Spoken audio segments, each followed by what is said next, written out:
はい、皆さんこんにちは。今日は滋賀県の琵琶湖に来ています。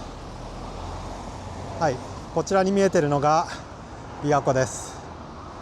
はい、そして、琵琶湖から水を取って京都までつながっている、疎水という水路があります。今日はこちら琵琶湖から疎水を通って、京都まで行くというのをやりたいと思います。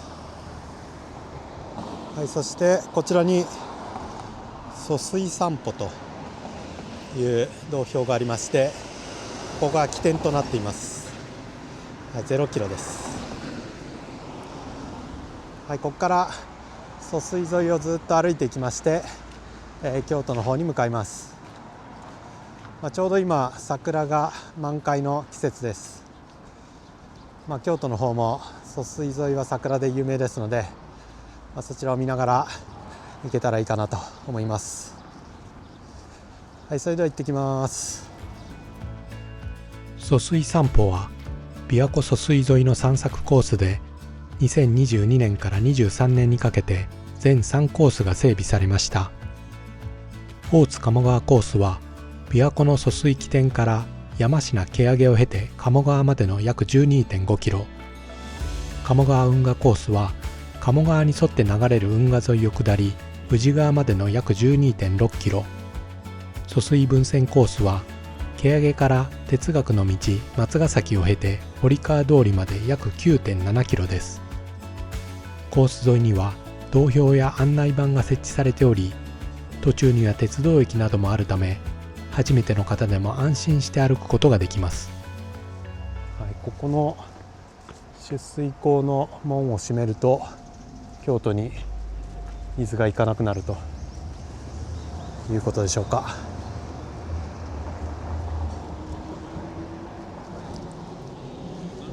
はい、ここも桜綺麗ですね。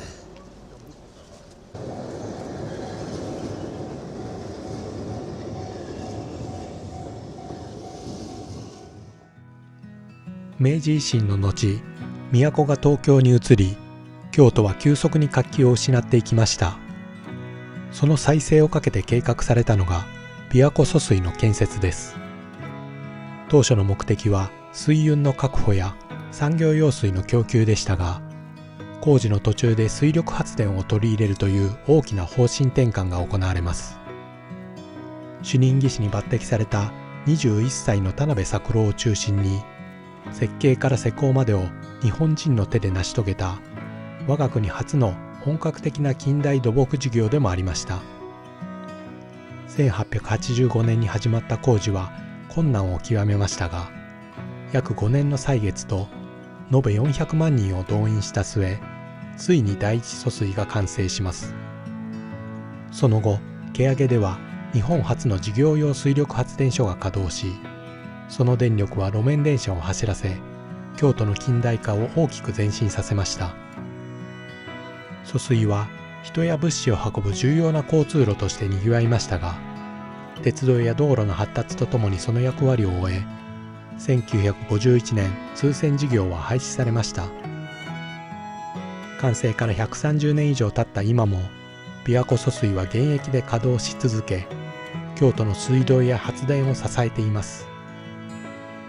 明治の人々が未来に託した希望の水路は、時を超えて今も静かに流れ続けています。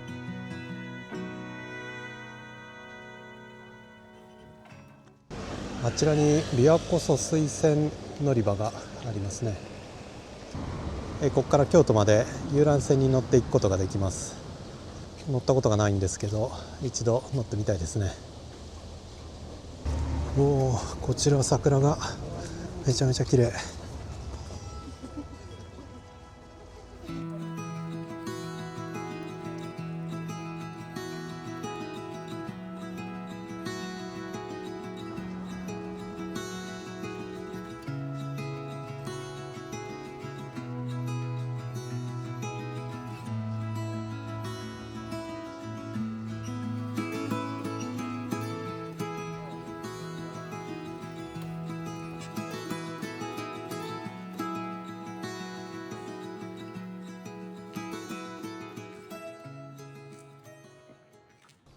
ここをまっすぐ行くと三井寺というお寺がありまして、西国33所霊場の第14番札所になっています。この道標は三井寺や京都の今熊野観音寺への方角を示しており、この道が西国33所の巡礼路であったことを物語っています。はい、疎水としてはさっきのトンネルのところから入って、この山のトンネルをくぐって越えていきます。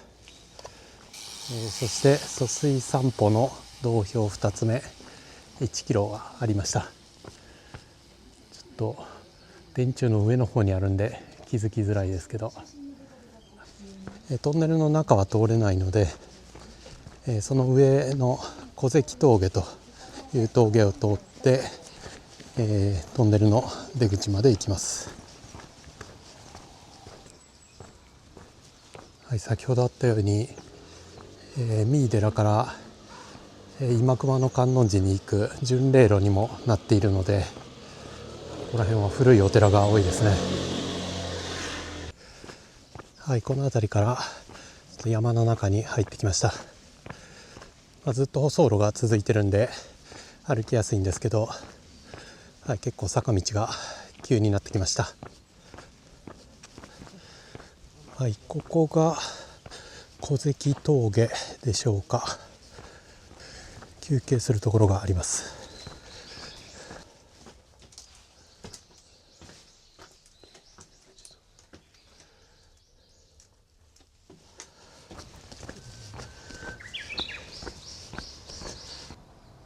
はい、あそこに見えてるのが第一立港という縦穴です。この下を疎水がトンネルになって流れてるんですけど、それの換気とか再興のためにこの縦穴が掘られているようです。はい、小関峠から下まで降りてきました。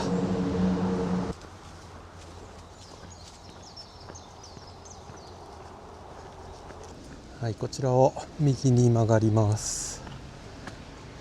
蹴上方面です。ローソンがあるんですが、なんか雰囲気が違うけど、一応やってるね。やってます。はい、トンネルを抜けてここで地表に現れてきます。遊覧船だ。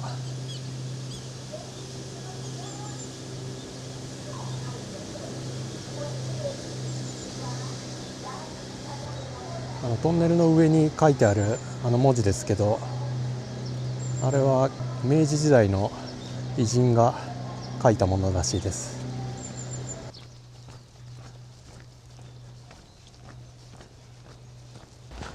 はい、こちらに疎水散歩4キロ道標がありました。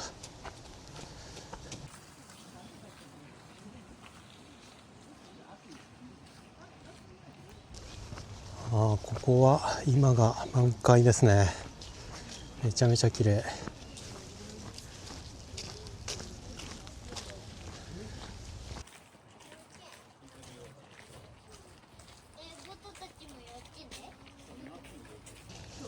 現在地がここで、ここからトンネルに入ってで3キロほど行った先にまた第2トンネルがあります。山科駅の近くですね。あちらに見えるのが諸刃トンネルです。そしてこちらが船だまりです。こちらで船をつなぎ止めておいたそうです。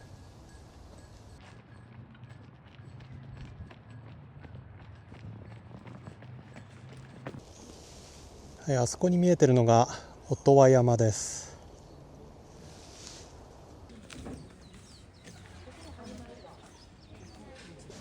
ここからは菜の花が咲いてますね。桜のピンク色と菜の花の黄色が綺麗です。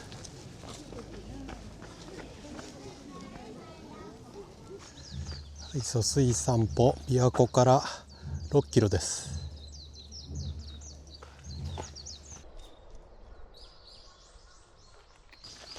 はい、ずっとこんな感じで歩きやすい道が続いています。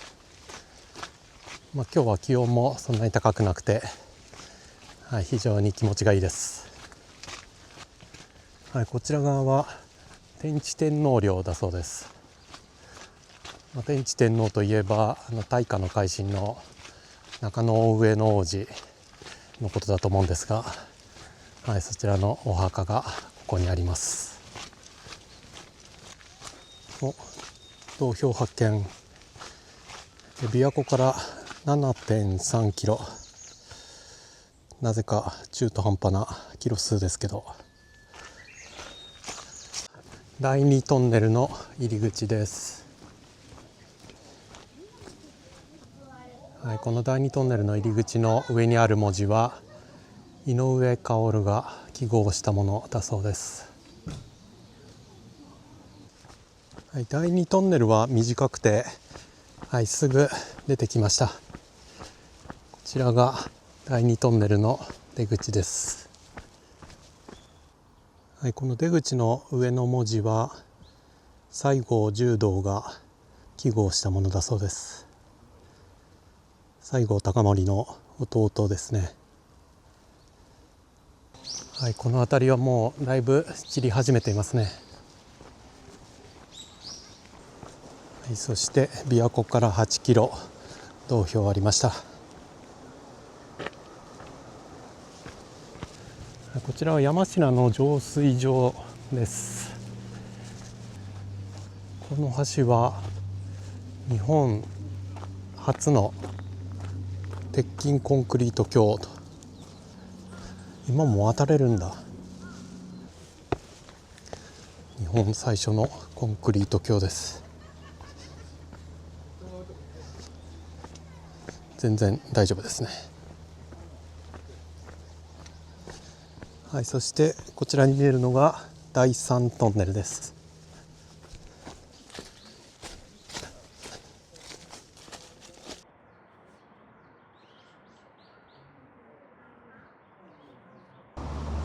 はい、こちらは三条通りですかね。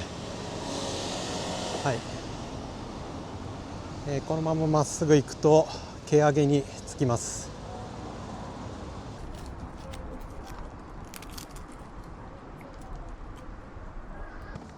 はい、蹴上の浄水場まで来ました。蹴上といえばインクラインで有名ですけど、まだ桜は咲いてるんでしょうか。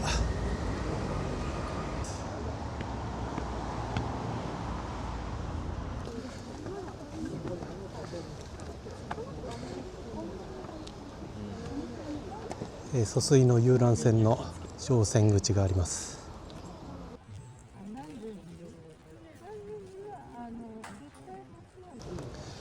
ここから疎水はこう流れてきて、ここまで来て、でこっちに行ってるんですね。蹴上インクラインは蹴上と南禅寺の間の約36メートルの高低差を超えるために作られた傾斜鉄道です。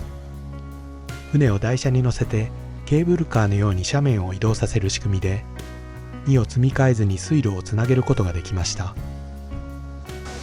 そしてここが何でしょうか、発電所かな。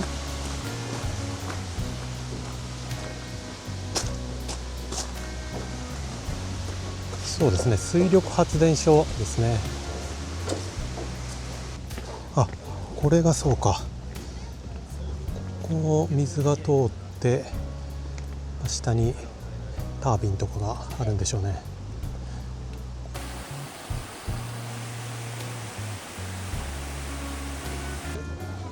はい、インクラインはすごい人です。さすがに今日は混んでますね。蹴上インクラインは京都を代表する桜の名所で、線路跡の両側には約90本のソメイヨシノが並びます。現在残るレールは1977年に復元されたもので、近代の土木構造物としては初の国宝に指定されています。インクラインの下を通るねじり万歩です。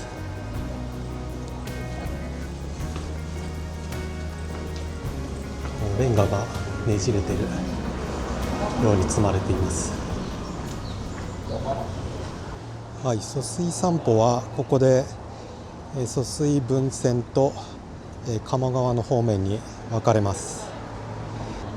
今日は南禅寺を通って分線の方に行こうと思うんですが、その前にちょっと寄りたいところがあるんで、はい、こちらに行きます。この間を下って疎水が流れていくようです。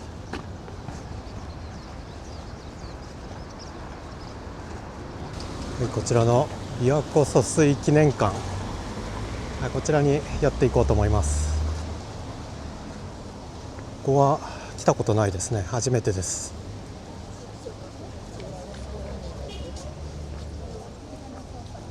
はい、今日はこの三井寺からずっと来まして、はい、インクラインで現状ここの疎水記念館に来ています。はい、この後はここから南禅寺の中を通って哲学の道、そして松ヶ崎浄水場でなんかこの辺まで続いてるようなんで、はい、疎水の端っこまで見に行きたいと思います。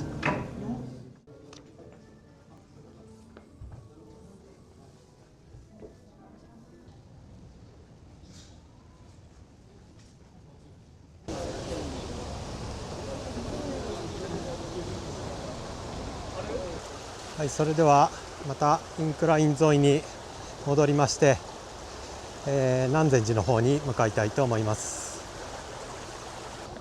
ここがインクラインの終点ですね。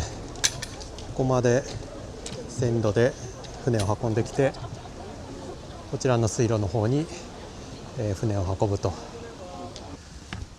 はい、先ほどの、発電所のところまで戻ってきました。はい、ここから南禅寺の境内の方に入りたいと思います。ここを行けば水路閣のところに出るのかな。はい、ここはインクラインの傾斜が始まる前のところで分岐しているんで、標高としてはまだ高い位置にいます。はい、こっち見てもらうと分かりますが、結構高いところを流れています。北上をしていくんですね、この疎水分線は。はい、そしてここから南禅寺の水路閣です。上から見るとよくわかんないですけど、下にレンガの橋があります。はい、このまま標高が高い位置を保ったままずっと北上していくという感じですね。はい、先ほどは上から見ましたが、こう横から見るとこんな感じです。水路閣はレンガと花崗岩で作られたアーチ型の水路橋です。建設当時は景観を損ねると反対の声もありましたが、現在では南禅寺の重厚な景観と調和し、人気の観光スポットとなっています。南禅寺の山門と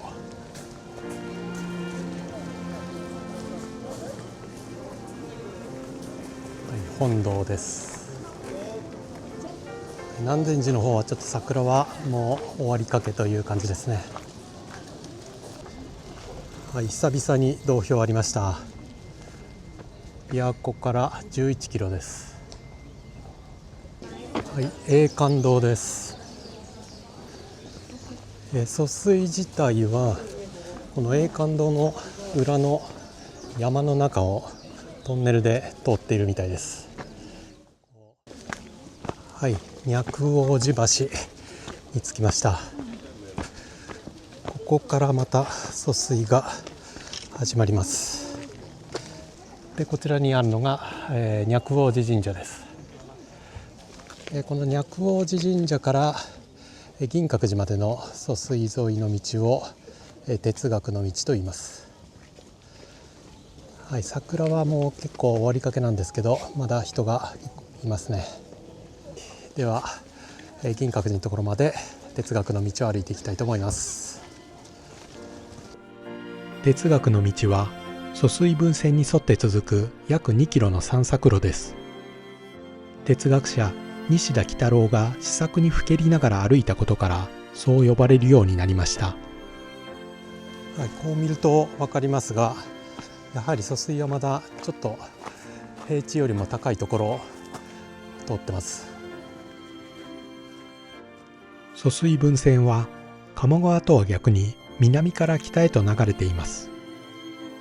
京都は北に向かって標高が高くなる地形ですが、琵琶湖の高い水位を生かし、等高線に沿って水路を設計することで、北部にまで水を行き渡らせることができました。はい、疎水散歩、琵琶湖から12キロです。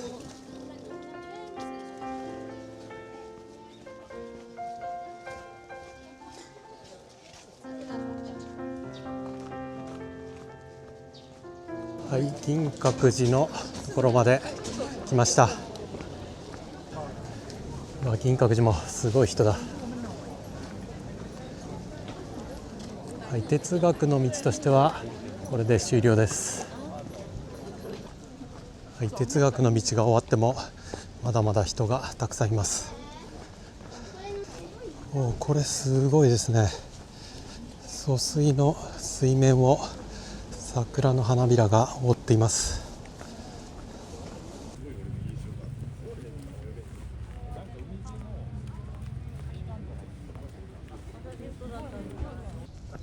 今まで結構人が多くて歩きづらかったんですけど、ようやく静かなところに来ました。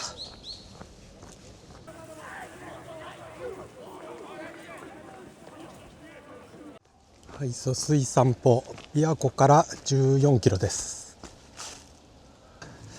御影通りから東鞍馬口通りまで、歩いてるんですけれども、はい、ここの疎水沿いも桜が綺麗です。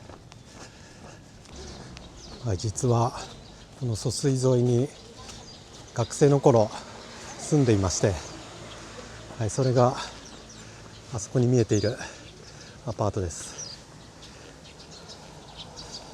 はい、もう20数年前になりますけども、はい、昔ここに住んでました。家の前に疎水が流れていることなんて全く気にも留めてなくて、ただの川としか思ってなかったんですが、はい、今来てみるとなかなか感慨深いものがあります。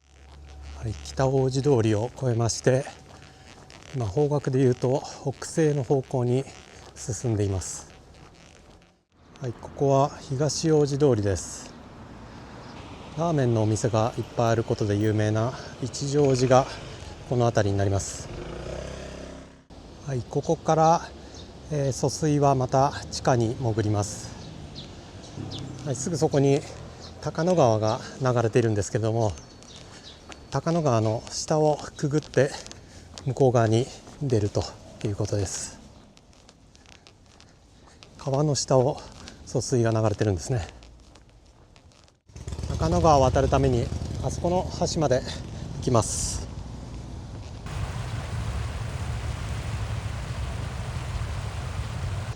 あそこに見えているのが比叡山です。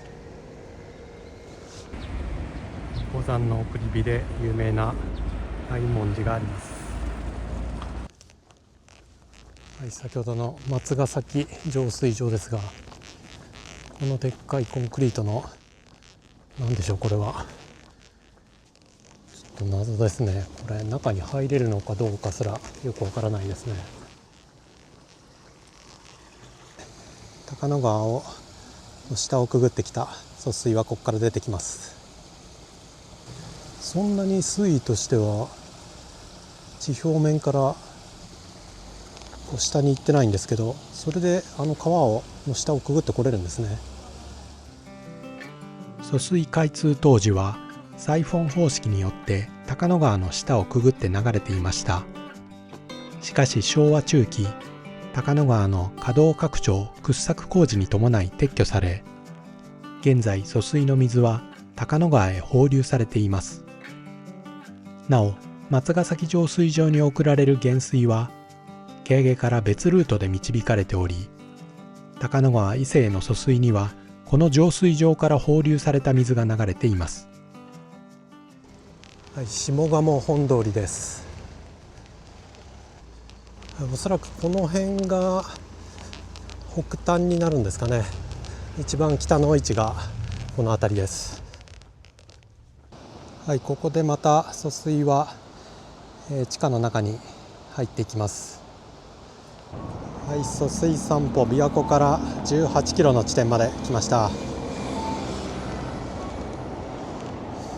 疎水自体は今暗渠の中を通っていて、ここからこう来て、北大路通りを斜めに横切って向こうの方に行きます。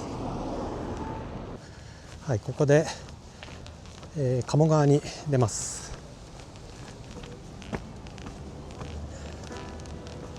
この下をずっと疎水が通っているものと思われます。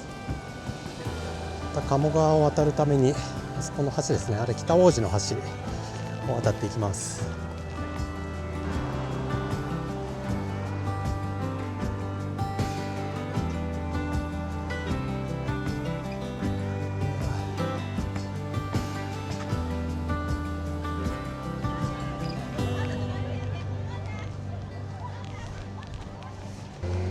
はい、ここから市名通りが始まります。はい、この市名通りの真ん中を疎水が通ってるということみたいですね。お、これか。これなのかななんかちょっと違うけど、おそらくこれでしょうね。流れてないですね、水が。戦後、市名通りの拡幅工事などにより、この区間の疎水は埋め立てられましたが、現在は疎水分線の水が引き込まれ、せせらぎ公園として整備されています。はい、疎水散歩琵琶湖から19キロです。だいぶ疎水の水が怪しくなってきましたけど、一応まだ流れてるみたいですね。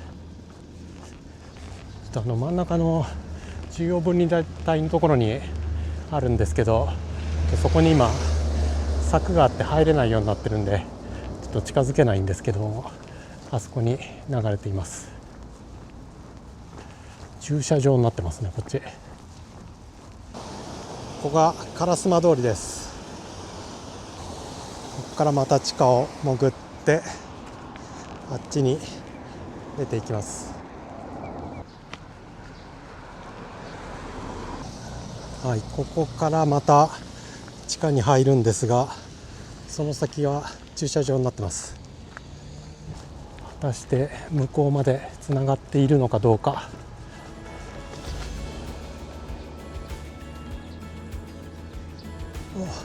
疎水散歩20キロの道標ありました。